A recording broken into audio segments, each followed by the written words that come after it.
की आंतरिक संरचना से संबंधित निम्न में से कौन से कथन निश्चित रूप से सत्य है? तो यहाँ पर निश्चित रूप से सत्य इन कथनों में से बताना है। तो पहला है इसमें आंतरिक संरचना को सियाल, सीमा और निफे में विभाजित स्वेश नामक वैज्ञानिक ने किया गया है। तो पृथ्वी की आंतरिक संरचना पढ़ी होगी आपने, आंतरिक संरचना है। तो यहाँ पर इस प्रकार से आंतरिक संरचना तीन भागों में अगर रासायनिक रूप से देखें, एक तो आता है कि क्या कहते हैं, रासायनिक रूप से अगर देखें तो इसको कहते हैं क्या, सियाल, इसको कहते हैं क्या, सीमा, और इसे कहते हैं निफे। तो ये तीन भागों में यहाँ पे रासायनिक रूप से स्वेश नामक वैज्ञानिक बांटता है। और वैसे इसका नाम क्या होता है, भूपरपट्टी, आवरण और कोर, इस प्रकार से आता है ना वैसे नाम। भूपरपट्टी या जिसे कहते हैं क्या, क्रस्ट। भूपरपट्टी हो गया, आवरण हो गया, और कोर या केंद्र हो गया, कोर। तो यानी कि इसे क्रस्ट, मेंटल और कोर इस प्रकार से भी कहते हैं, ठीक है, क्रस्ट, मेंटल, कोर। लेकिन अगर रासायनिक रूप से देखा जाए तीन भागों में, तो ये स्वेश नामक वैज्ञानिक इसे तीन भागों में बांटता है। तो इस क्षेत्र में अगर देखें सियाल क्यों कहा गया, तो यहाँ पर सिलिकॉन और किसकी अधिकता होती है, एल्युमिनियम की अधिकता होती है। तो यानी कि इससे मिलकर Si और Al से मिलकर सिलिकॉन और एल्युमिनियम से, तो ये सियाल बन गया।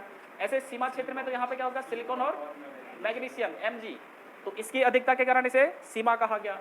और निफे यानी कि यहाँ पर क्या होगा, निकिल, Na और Fe, निकिल और फेरस, ठीक है, लोहा।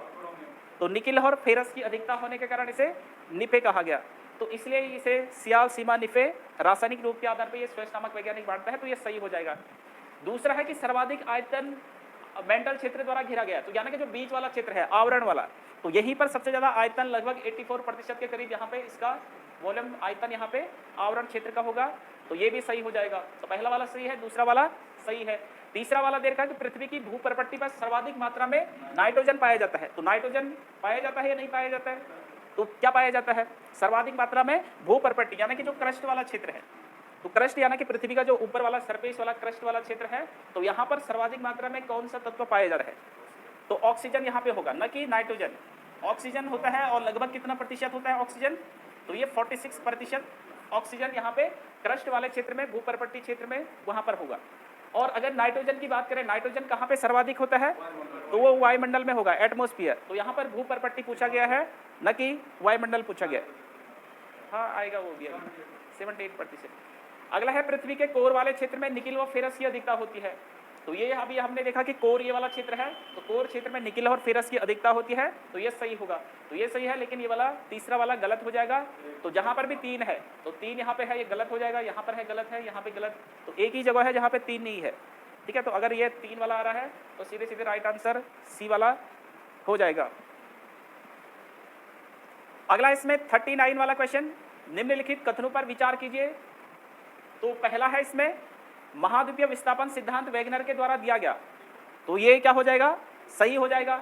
महाद्वीपीय विस्थापन सिद्धांत यानी कि कहते हैं कि पहले क्या थे, सारे महाद्वीप एक साथ जुड़े हुए थे। अभी जैसे हम महाद्वीप देखते हैं ना, अलग अलग, टोटल कुल कितने महाद्वीप हैं, तो 7 महाद्वीप हैं, तो वो अलग अलग क्षेत्रों में बिखरे हुए हैं। तो वैगनर कहते हैं कि सारे महाद्वीप पहले क्या थे, एक साथ थे, और उसको इन्होंने कहा क्या, क्या नाम दिया, जैसे पेंजिया कहा, ठीक है, पेंजिया उसे कहा गया।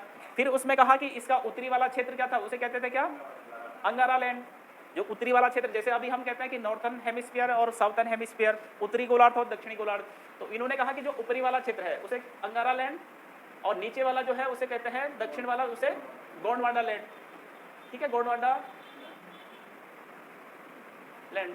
तो इस प्रकार से इन्होंने दो भागों में। बाकी इसके बीच में कहा कि एक सागर था, ये पढ़ा होगा आपने, कौन सा सागर था, तो तैतीस सागर, जहां पर आज क्या बन गया है, जहां पर आज हिमालय है, जो उत्तराखंड वगैरह ये पूरा हिमालयी क्षेत्र आता है। तो यहाँ पर पहले कहते हैं कि 33 सागर था, और बाकी इसके चारों ओर जल वाला क्षेत्र था, उसे कहते थे क्या, उस जल वाले क्षेत्र को पैंथालासा उसे कहते थे। तो ये अलग अलग ये कहा है किसने, वैगनर ने, ठीक है। तो इन्होंने महाद्वीपीय विस्थापन, धीरे धीरे वहाँ पे जो प्लेटें वगैरह है अंदर की ओर वो खिसकती गई, प्लेटें एक दूसरे पे धक्का मारना इस प्रकार से शुरू किया। तो ये फिर महाद्वीप वगैरह है वो धीरे धीरे दूर होते चले गए। तो पहला वाला क्या हो जाएगा, महाद्वीपीय विस्थापन वैगनर के द्वारा दिया गया, तो ये सही हो जाएगा। दूसरा है इसमें कि कुल अक्षांशों की संख्या 179 होती है। तो कुल अक्षांश यानी इनको कहते हैं क्या, लैटिट्यूड लाइन।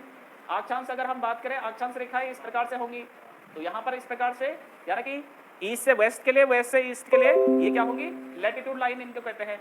और जो लॉन्गिट्यूड होती है या देशांतर रेखाएं होती हैं, तो वो किस प्रकार से, वो खड़ी में हो जाएंगी, वो एक पॉइंट से एक पॉइंट ऐसे। तो ये पढ़ा होगा आपने सब।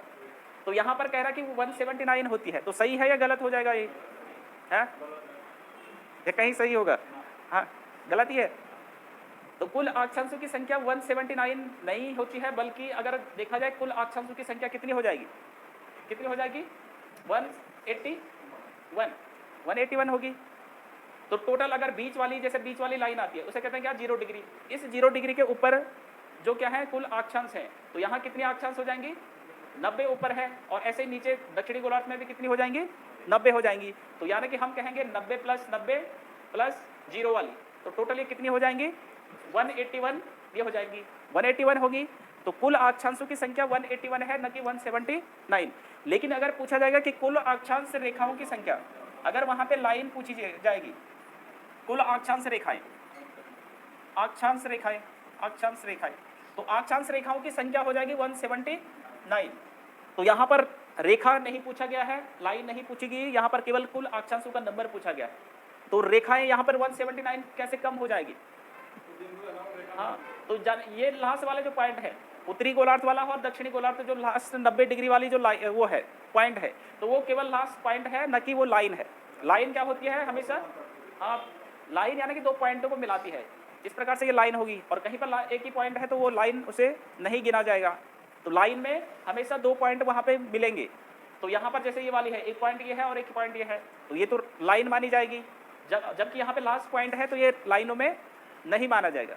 तो आप बुक्स में पढ़ा होगा कहीं पर अलग अलग लिखे रहते हैं, लेकिन इसका सही वो हो जाएगा कि कुल अक्षांश अगर रेखाएं पूछी जाएगी तो वहाँ पर आंसर 179 होगा, और कुल अक्षांशों की संख्या अगर पूछी जाएगी तो तब आंसर 181 हो जाएगा।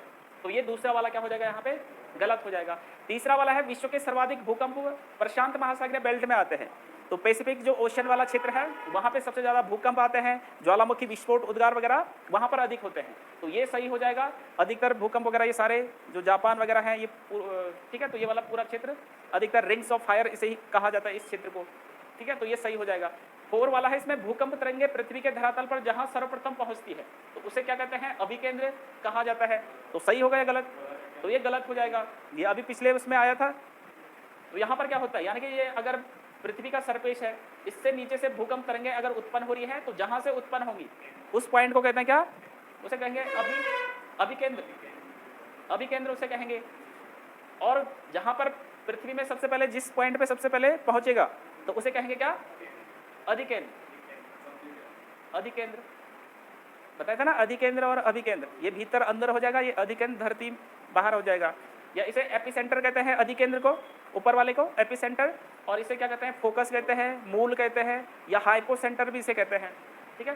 तो फोकस, मूल, ये अंदर वाला हो जाएगा। तो ये क्या हो जाएगा, ये चौथा वाला गलत हो जाएगा।